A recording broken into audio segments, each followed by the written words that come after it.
Ayun guys, dito kami ngayon sa Port Coquitlam. Smile sila. Picturean mo. Ayan, ayan o siya. Ayan.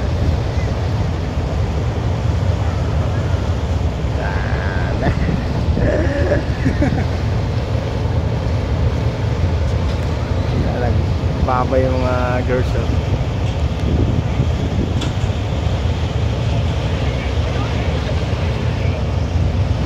Ayun guys. Oh. Ayan.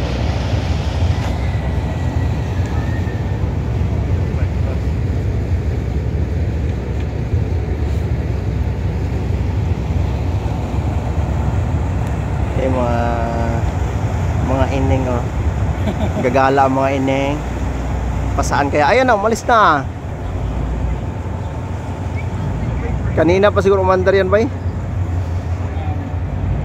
Ayan, paalis na. Hindi, naiwan kami tuloy. Hindi kami nakasakay. Next time na lang kami sasakay niyan. Ayan ba? Yan ang trabaho yan ba? Ayan. Ay, yung ano na yan oh.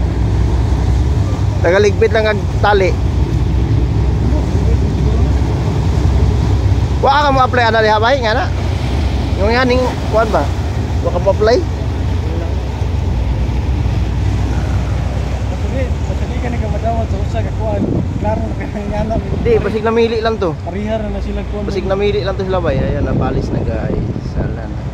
Naiwan na kami ni Bay Rainbow. Paano yan bay? Naiwan ka na? Balik. Balik na lang babalik pa ba yun? Balikan tayong dalawa mamaya siguro. Ayan, may isa pa nakapila. Next time di pa kami nakasakay ngayon. Next time makasakay rin kami dyan pag may pera na kami.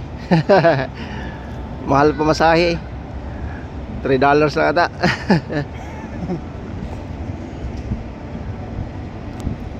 Ayan, dito naman guys sa baba ng ano, may alaga sila na oyster dito pala sa port na to. Ayan, may alagang oyster, nakatali talaga para sa Cavite. Ayan, dito lang sila pero linis guys ang ano nila, ang linis ng port nila dito, hindi kagaya sa ano, sa iba na madumi. Kaya daming talaba dun oh. Talaba na world ng mga maliliit. Oh, dami ba yung mga maliliit ba yung kumpul-kumpul? Langoyon lang.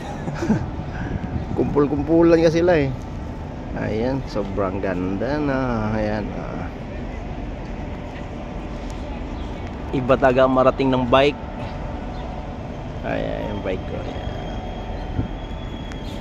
Ay, Bay Rainbow. Ayan. Ayan.